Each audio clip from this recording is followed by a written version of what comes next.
Mungkin mereka tahu lagu-lagu hymns, but they don't know him personally. Wow. Mereka nggak ngerti Tuhan secara personal. Ini nggak pernah ketemu nih di gereja nih ya. Ini kok tiba-tiba udah pemberkatan aja gitu ya. Ini siapa? Saya juga nggak ngerti. Kita masih bicara bersama Pastor Samuel Anton dari GKI Maranatha Ungaran Semarang, Sobat Rida. Bicara tentang gaul yang Kristiani. Nah, muncul satu masalah lagi nih. Apa tuh? Orang-orang bilang, Pastor, generasi-generasi sekarang bilang, nggak asik bro gaulnya di gereja, nggak seru, nggak seru, bosenin. Apalagi minggu kan ke gereja. Aduh, wasting time bro. Sabtunya udah dung misalnya ya. Apa sih maksudnya kan? Apa tuh? Apa namanya? Aerobik ya.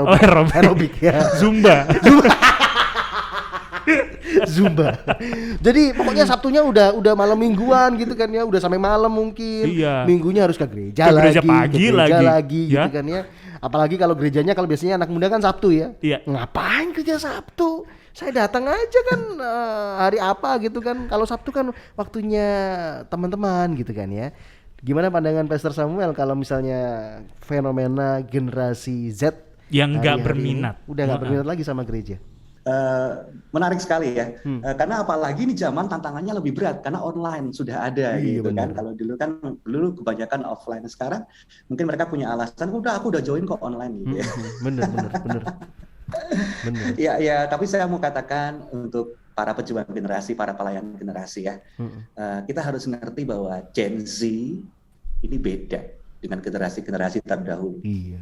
Mungkin Gen X atau milenial, mereka itu adalah generasi yang lahir di era postmodern. Artinya di mana nilai-nilai kekristenan itu nggak lagi mendominasi, terutama di tengah era digital saat ini. Karena generasi ini tiap hari dibanjiri dengan segala macam informasi yang dulu saya nggak pernah dapatkan. Mungkin di masa-masa kita nggak pernah dapatkan gitu ya. Dan itu informasi yang belum tersaring. Mungkin dalam bentuk podcast, TikTok, Reels, YouTube, Instagram, WhatsApp, Telegram, macam-macam platform di gadget kita gitu ya. Dan itu yang membuat mereka jadi makin kritis. Mereka kaya informasi, tapi juga ini yang perlu kita garis bawah, itu bisa membuat mereka mengalami keraguan-raguan dengan gereja.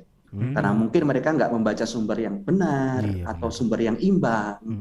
Dengarnya yang negatif melulu tentang gereja, atau sepenggal-sepenggal dipotong-potong gitu ya, diarahkan ke sesuatu yang negatif tanpa ada filter. Jadi mereka pada akhirnya mereka kecewa dengan gereja dan mereka menyamaratakan kalau semua gereja itu image-nya seperti itu, enggak ya itulah gitu, dan mereka nggak bisa percaya. Jadi dengan itu tuh satu tantangan yang tidak mudah, sehingga mungkin ada orang, kenapa ya kok Gen Z agak susah, nggak lebih dari yang dulu, sekarang ini lebih susah datang ke gereja, diajak ke gereja untuk melayani, kenapa lebih susah? Ya, kita harus ngerti tentang hal ini. Lalu kita juga nggak bisa compare Gen Z ini dengan generasi sebelumnya. Ini saya kasih contoh nih, tadi kita sempat ngomong sebentar ya. Jadi dulu waktu kita dulu tuh, wah, masih muda, kita kan mengalami yang namanya revival, kebangunan rohani. Wah, waktu itu mengalami Tuhan. Akhirnya kita waktu itu menyerahkan hidup untuk Tuhan. Lah kamu ini diajak ke gereja kok susah gitu ya. Tapi ke gereja pun kelakuannya masih kayak gitu. Nah, saya mau katakan bahwa jangan-jangan memang mereka belum mengalami seperti yang kita alami. Jangan disamaratakan. Jadi jangan hanya berpadan dengan, tapi buktinya mereka skillnya bagus kok. Mereka kelihatannya melayani, ngelakuin banyak hal, digital segala macam, quote-quote-nya rohani gitu ya. Ya, nggak boleh terpatok dengan itu. Saya pernah baca satu quote yang menohok gitu ya. Dia bilang bahwa mungkin banyak Gen Z yang grow up in the church, but never grow in Christ. Mungkin mereka tahu lagu-lagu hymns, but they don't know Him personally. Mereka nggak ngerti Tuhan secara personal. Jadi ini yang selalu jadi doa saya sih dalam pelayanan generasi, dalam Unlimited Fire juga yang kami lakukan dari tahun 2009 sampai saat ini. Saya benar-benar berdoa supaya kita menyadari bahwa generasi ini nggak hanya membutuhkan informasi tentang Tuhan, tapi mereka membutuhkan pengalaman pribadi dengan Tuhan.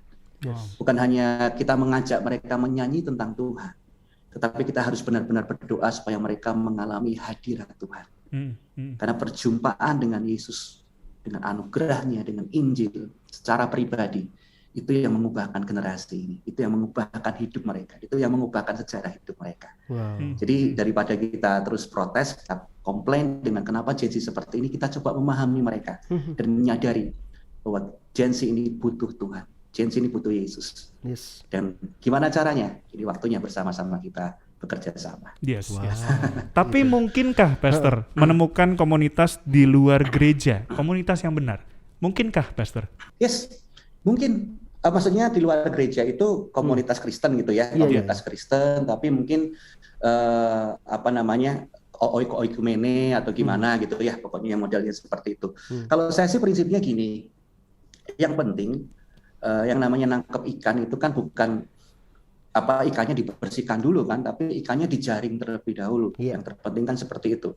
Kalau kita coba membersihkan ikan di air laut ya susah gitu. Yang penting kan dijaring dulu, dibersihkan. Tapi satu titik nanti setelah mereka bertumbuh di dalam komunitas, apalagi sekarang banyak ya di webinar, mereka bikin webinar, mereka bikin satu komunitas yang di sosial media, mereka pertemuan tiap hari apa gitu. It is okay. Tapi di satu titik nanti mereka sadar kok mereka butuh gereja lokal. Saya percaya. Sederhananya pasti mereka butuh bukan sekedar tiap minggu ketemu, mereka butuh tudung, mereka butuh bapak rohani, mereka butuh bahkan dalam segala macam, sampai mereka menikah nanti juga perlu legalitas dan segala macam juga perlu gereja lokal. Jadi don't worry about it gitu. Bagian kita adalah ya kita hadir kepada, yang penting mereka mau gabung dulu, mereka join itu sudah satu anugerah. Nah di situ baru nanti kita mendiscipleship mereka, mengajarkan mereka, dan kita berkoneksi dengan komunitas-komunitas yang ada. Benar. Gitu. Dan satu titik nanti mereka akan sadar mereka butuh local church untuk bertumbuh. Wow. Saya juga produk local church walaupun saya punya organisasi namanya Unlimited Fire. Gitu. Iya benar. Ini analogi yang cocok ya, kalau ikan daripada dibersihkan dulu, dijaring dulu aja gitu ya.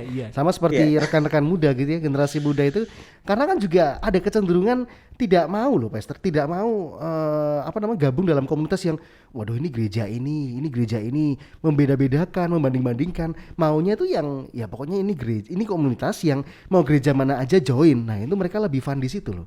Bahkan di Surabaya saya lihat beberapa komunitas yang saya temui secara langsung gitu ya, para founder-foundernya ya memang tujuannya itu karena nggak mau ada barrier aja gitu loh, nggak mau ada pembatas kalau ini harusnya gereja ini, kalau kamu gabung kamu harus di gereja ini. Enggak harus. Yang penting kamu perbanyak waktu bersama kami, beribadah bersama kami, mungkin saat teduh bersama kami. Tapi nanti ujungnya seperti yang Pastor Samuel bilang gitu ya, harus diarahkan pada gereja lokal ya. Itu yang motivasi komunitas yang sesungguhnya gitu ya. Tapi yang bikin gigi jari gereja lokalnya mikirnya kapan nih mereka datang ke sini. Biasanya tuh cuman bingung waktu mau merit Pastor, ya kan? Ini mau merit gereja mana nih saya ya, gitu ya. Banyak tuh saya pelayanan di gereja, gereja saya aja gitu kan. Ini nggak pernah ketemu nih di gereja nih ya. Ini kok tiba-tiba udah pemberkatan aja gitu ya. Ini siapa? Saya juga nggak ngerti gitu kan ya. Nah itu ya, pentingnya sebuah gereja lokal bukan hanya untuk legalitas pernikahan saja ya Sobat Rida. Tapi lebih daripada itu, kakak rohani, bapak rohani itu yang penting gitu loh ya. Kita bisa ngobrol secara lebih intim bersama kakak rohani, bisa dimentorin gitu ya. Kalau yang sudah ngerasain banget bisa dibagikan pengalamannya buat setiap anak muda yang belum ngerasain gitu ya, pentingnya kakak rohani. Tapi balik lagi kalau misalnya memang masih belum mau untuk tertanam ya lebih baik dijaring dulu seperti yang kata Pastor Anton tadi bikin bilang. Komunitas. Ada beberapa loh ya Pastor, kalau nggak salah saya bersama Pastor Samuel juga bersama Pastor Randy kalau nggak salah ya, sahabat pemimpin itu komunitas juga ya Pastor? Iya kan? Itu komunitas. Disingkatnya apa Pastor? Ada singkatannya? Sapi.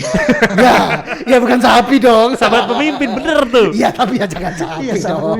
Sapi bener. Kalau sapi anak muda nggak mau join. Bener tapi Pak. Kan anak muda itu mau yang keren gitu loh.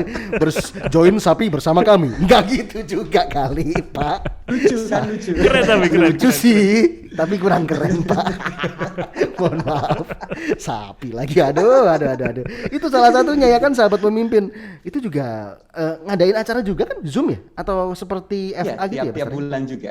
Tiap bulan. Jadi itu tuh maksudnya pemimpin itu butuh sahabat. Jadi pemimpin dari gereja lokal mungkin yang lagi burn out, lagi capek, mereka butuh ya sahabat-sahabat yang denger aja pergumulannya, struggle-nya. Tapi nanti setelah itu pasti kembali ke local church masing-masing dengan refresh. dengan segar dan siap comeback stronger gitu. Tuh, ya kan? Buat gereja lokal juga jangan khawatir ntar ini komunitas mau bikin gereja nih kayaknya nih. Tidak, enggak gitu. Ya enggak gitu dong. Ini kan komunitas yang menengahi gitu ya. Ada anak muda yang enggak mau. Saya tuh di Surabaya sama mungkin sama di Semarang gitu ya. Gereja ini sama gereja ini. Oh, kita bukan suatu komunitas nih, kita enggak nih. Ada satu komunitas yang nengahin bahwa mau gereja manapun silahkan. Di gereja-gereja ini kebanyakan ya. Banyak older generation itu suka ngomongin gimana cara jangkau generasi tanpa melibatkan generasi. Wah. Jadi meeting youth tua-tua semua tuh kumpul semua. Iya. Wow. You are listening to pujian terbaik yang memberkati 96.4 Bahtera Yuda FM. The sound of faith, hope, and love.